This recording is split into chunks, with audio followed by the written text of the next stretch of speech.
Bonjour à tous, mes chers étudiants, on se retrouve dans cette vidéo sur laquelle je vais vous corriger le cas Tony, exactement comme je le ferai en cours, hein, donc c'est pas parce qu'on est en distanciel que la correction sera moins bien. Alors je vous rappelle que dans le cas Tony, Tony est propriétaire d'une petite pizzeria dans le Val d'Oise, il travaille à la demande. À la demande, ça veut dire quoi? Ça veut dire qu'il ne fait des pizzas que s'il y a une commande, donc en fait il n'y a pas de stock ici dans cette entreprise. En janvier, il a vendu 50 pizzas par jour d'ouverture. Donc c'est important de préciser que c'est 50 pizzas par jour d'ouverture, puisqu'il y a des jours où il ne travaille pas. Et on vous précise que la pizzeria a été ouverte 26 jours pendant le mois. Ceci va nous permettre de déterminer le nombre de pizzas qu'il a pu vendre pendant le mois. Le prix de vente unitaire d'une pizza est de 8 € hors taxe et l'entreprise ne dispose, on l'a dit, d'aucun compte de stock. Pour le mois de janvier, on vous donne le relevé de ses charges, donc les matières premières incorporées, ça fait 1,20 € par pizza. On vous donne les charges d'approvisionnement qui comprennent des frais de transport. Pour pouvoir avoir les matières premières, il faut aller les chercher peut-être et puis supporter des frais de livraison. Les charges de production avec de l'électricité, des salaires, le loyer, l'amortissement du four également. Et puis des charges de distribution avec notamment les emballages qu'il faut supporter et des frais de publicité. Dans un premier temps, il vous est demandé de calculer le nombre de pizzas vendues par mois. Donc j'ai surligné ici deux informations essentielles. On vend 50 pizzas par jour d'ouverture et la pizzeria a été ouverte 26 jours pendant le mois. On va donc pouvoir très facilement calculer le nombre de pizzas vendues pendant le mois. En l'occurrence, pardon, ici il y a un petit problème. 50 pizzas multipliées par 26 jours d'ouverture, ça me fait 1300 pizzas qui ont été vendues. Je pense que ça ne vous a pas posé de problème jusque-là. Ensuite, vous deviez compléter en fait différents tableaux de calcul de coûts qui vont en fait correspondre aux différentes étapes que l'entreprise va suivre pour calculer dans un premier temps son coût de revient, puis le résultat analytique. Mais pour pouvoir calculer le coût de revient de ces pizzas, c'est-à-dire l'ensemble des charges qu'elle a supportées depuis la phase d'approvisionnement jusqu'à la phase de distribution, eh bien elle va passer par plusieurs étapes et on commence forcément par acheter des matières premières, donc en l'occurrence de la farine, des ingrédients, et on va donc calculer le coût d'achat de ces matières. Alors pourquoi calculer le coût d'achat? Parce qu'ici c'est déjà marqué matières premières incorporées, 1,20 € par pizza.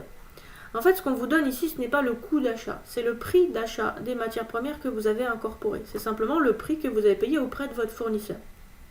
Mais cela n'inclut pas les autres frais que vous avez dû supporter pour acheter. En l'occurrence, dans les éléments qu'on vous donne, il y a des charges d'approvisionnement. Or, un coût d'achat, ça correspond à l'ensemble des charges qu'une entreprise a supportées pour réaliser ses achats. On va donc devoir ici additionner ces deux éléments pour avoir le coût d'achat de nos ingrédients. Donc remplissons tout de suite le tableau qui était déjà pré-rempli. Alors le jour des contrôles, hein, ça ne sera pas pré-rempli, ça sera à vous de savoir ce qu'on met dans un coût d'achat, mais pour l'instant je vous aide un petit peu. Donc concrètement ici vous avez une quantité de pizza qui est de 1300, donc ça a été justifié plus haut. On multiplie cette quantité de pizza par 1,20 € car pour chaque pizza il y a 1,20 € d'ingrédients, ce qui nous donne prix d'achat des matières incorporées 1560.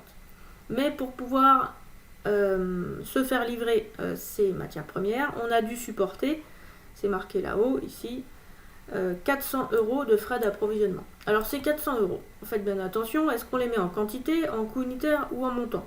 C'est 400 € ici pour toutes les matières premières qui ont été incorporées. Donc on va faire apparaître ces 400 € ici dans la colonne montant. Alors si on voulait, on pouvait récupérer ici le montant des charges d'approvisionnement pour chaque pizza, mais finalement c'était pas ce qui m'intéresse ici. Pour terminer mon tableau, j'ai besoin d'additionner mes montants. Je vais additionner, ça me donne 1960.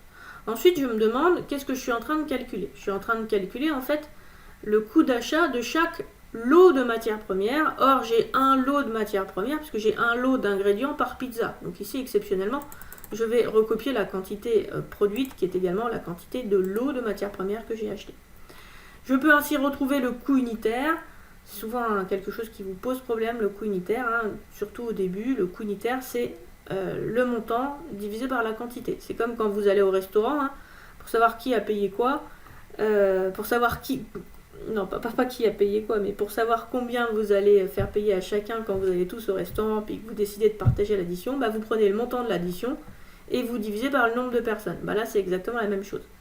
Sauf qu'à la fin, vous vous embrouillez pas parce qu'il y en a pas un qui dit ouais, mais moi j'ai pas bu de coca, donc je veux pas payer, etc. Bon, ça c'est totalement anecdotique évidemment dans la vidéo. Ensuite, on continue. Et donc, une fois qu'on a calculé le coût d'achat des matières premières, eh bien, les matières premières vont être incorporées aux pizzas que l'on va produire. On va donc passer au coût de production, qui par définition correspond à l'ensemble des charges qu'une entreprise engage pour produire. Pour produire des pizzas, on a besoin de quoi? Eh bien, on a besoin de matières premières. Ces matières premières, ça tombe bien, car on a fait un calcul dessus, on a calculé leur coût d'achat. Donc on va bien faire attention parce que ce que l'on incorpore au coût de production, ce n'est pas le prix des matières premières, c'est le coût des matières premières, coût qui prend en compte de fait les charges d'approvisionnement que l'entreprise a supportées. C'est pour ça que vous avez une petite flèche ici, parce que tout simplement, qu'est-ce qu'il faut faire? Eh bien, vous allez prendre la dernière ligne qui est ici, que je vais volontairement surligner, et vous allez simplement la recopier ici, puisqu'on a consommé 1300 lots d'ingrédients qui nous ont coûté chacun 1,508. Vous avez remarqué, hein, je garde bien 3 chiffres après la virgule, pour éviter ensuite des erreurs d'arrondi qui vont se répercuter.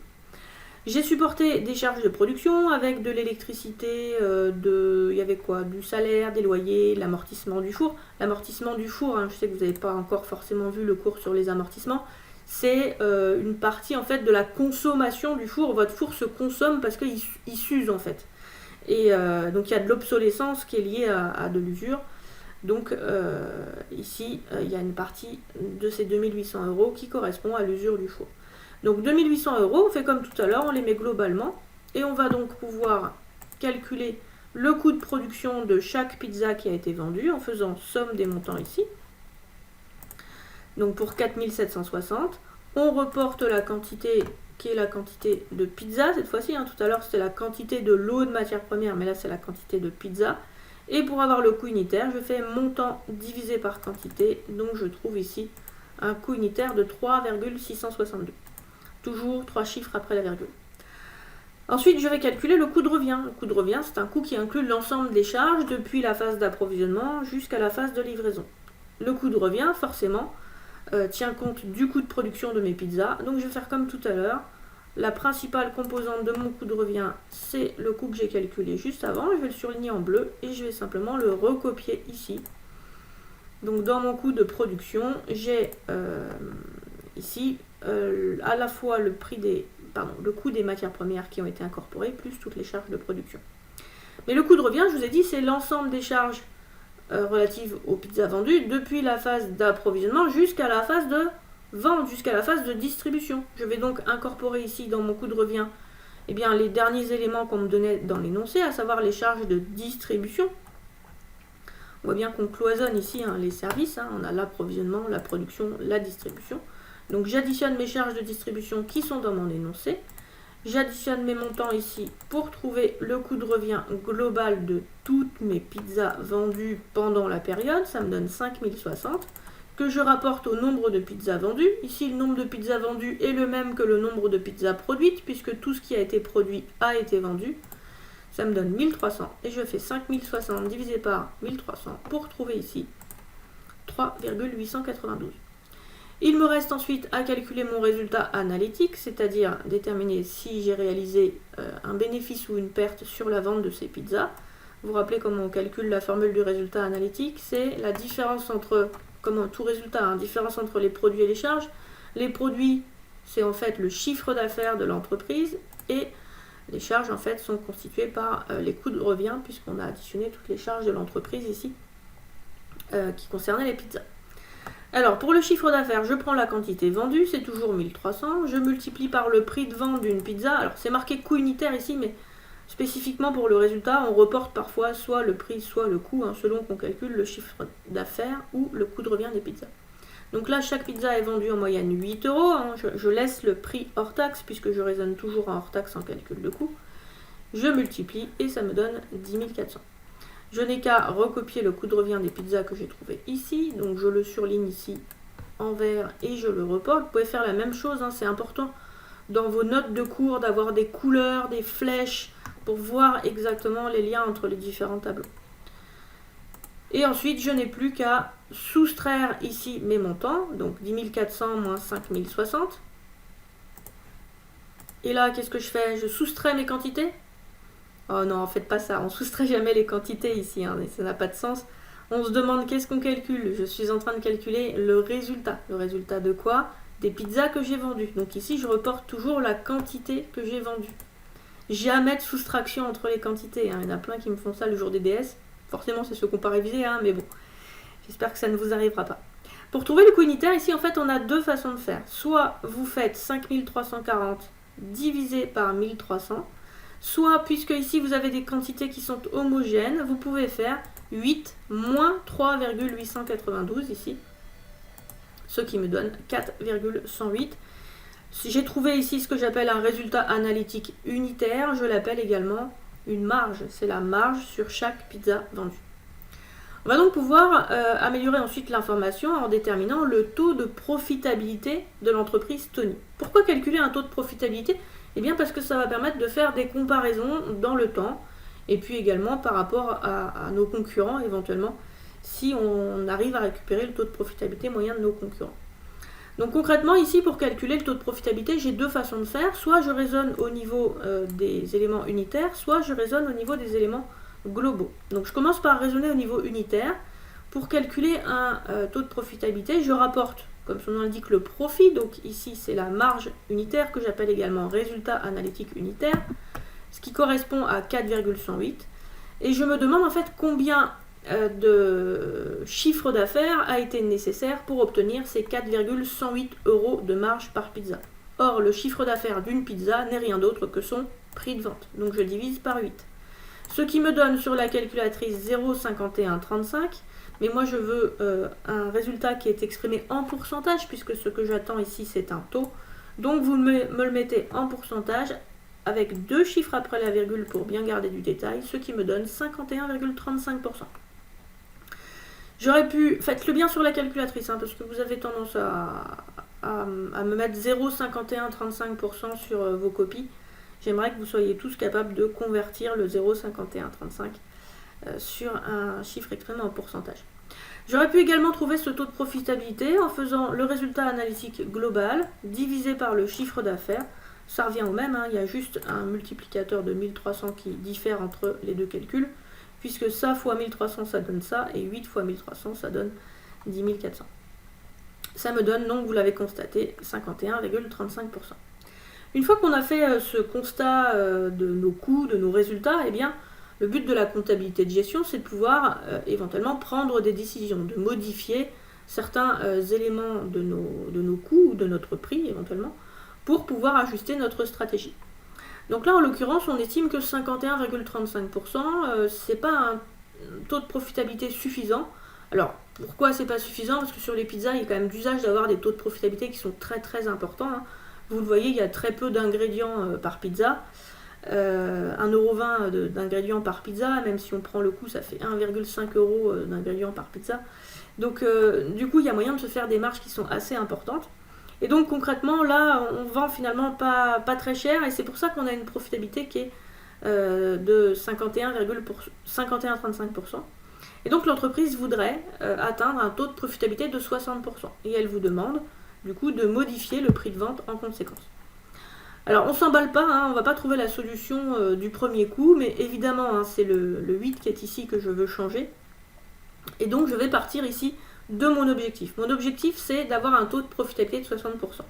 Le taux de profitabilité, on l'a calculé ici. Donc, on sait comment l'obtenir. On l'obtient en faisant résultat analytique unitaire divisé par prix de vente unitaire. Donc, on va logiquement fixer que résultat unitaire, ou analytique unitaire, hein, j'ai fait une petite abréviation, divisé par le prix de vente, est égal à 60%. C'est notre objectif. Vous savez ici que quand je fais résultat unitaire sur prix de vente égale 60%, si je passe le prix de vente de l'autre côté, ça me donne résultat unitaire égale 60% du PV. Hein. J'ai mes produits en croix ici qui marchent. Donc ça me donne résultat unitaire égale 60% du PV. Or, le résultat unitaire, comment il est calculé ici? Comment je vous ai dit qu'on pouvait le calculer, le résultat analytique unitaire? On pouvait le calculer soit en faisant ça divisé par ça, montant divisé par quantité, mais j'ai pris le soin de vous dire qu'on pouvait également le calculer en faisant prix de vente ici, 8, moins coût de revient unitaire des pizzas. Eh bien, c'est par ça qu'on va remplacer l'expression du résultat analytique unitaire dans l'équation qui vient. Ça me donne prix de vente moins coût de revient unitaire égale 60% du prix de vente. Mais moi, ce que je cherche, c'est quoi dans cette équation? C'est le prix de vente. Donc, vous allez passer tous les prix de vente du même côté. En l'occurrence, je vais tous les mettre à gauche. Ça fait à droite chez vous dans la vidéo, mais du coup, ça fait à gauche pour de vrai. Donc, concrètement, ici, j'ai un prix de vente ici. Donc, un prix de vente, ça veut dire 100% du prix de vente. Et là, j'ai 60% du prix de vente. Donc, quand je passe le 60% de l'autre côté, il devient moins 60% du prix de vente. Ça me donne donc 100% du prix de vente moins 60% du prix de vente, soit 40% du prix de vente, égale au coût de revient unitaire que je passe de l'autre côté. C'est pour ça qu'il devient positif. Moi, ce que je cherche, c'est le prix de vente. Donc, pour trouver le prix de vente, eh bien, je vais tout diviser par 40%. Ça me donne prix de vente égale coût de revient unitaire divisé par 40%. Je n'ai plus alors qu'à remplacer le coût de revient unitaire par celui que j'ai trouvé ici, 3,892. Et je trouve ainsi que mon prix de vente doit désormais s'élever à 9,73 € par pizza. Donc, j'augmente le prix moyen de mes pizzas de 1,73 € pour obtenir la profitabilité désirée. Alors j'augmente le prix de vente, ok, super, mais tout de suite vous vous dites, ah là, mais elle augmente ses prix de vente, mais attention parce que sur le marché des pizzas, il y a de la concurrence. Moi, si je vois que vous augmentez vos pizzas de 1,73 €, je peux me dire, je vais aller chez les concurrents. Donc bien évidemment, il faut faire attention à la concurrence, aux prix qui sont pratiqués par la concurrence, pour ne pas forcément perdre des clients. Mais 9,73 € pour des pizzas, bon, on est quand même sur un tarif qui est quand même pas cher par rapport au marché, donc ça reste envisageable. Donc concrètement, en analyse, on va noter que l'entreprise devrait augmenter son prix de vente de 1,73 € pour obtenir la marge voulue, c'est-à-dire le taux de profitabilité de 60%. Toutefois, on met en garde quand même l'entreprise en lui disant que si elle augmente ses prix, eh bien, cela risque de faire diminuer ses ventes, notamment si la sensibilité des consommateurs face au prix est importante. Je vous rappelle que cette notion, c'est la notion d'élasticité de la demande par rapport au prix qu'on a déjà vu dans un cas précédent, en l'occurrence le cas Rico. Voilà pour cet exercice. Donc le début n'est pas très compliqué, mais c'est vrai que ce raisonnement ici sur le fait de modifier le prix de vente est un raisonnement pour lequel certains ont du mal parce qu'il y a un petit peu de maths. Donc je vous invite à le faire, à le refaire également dans le cas cocooning qui est un exercice d'entraînement. Et puis vous avez également des questions de ce type dans le test d'entraînement. Voilà, j'espère que cette correction vous a été profitable et que vous avez du coup désormais tout compris sur cet exercice. A très bientôt. Je peux même faire coucou avec la caméra.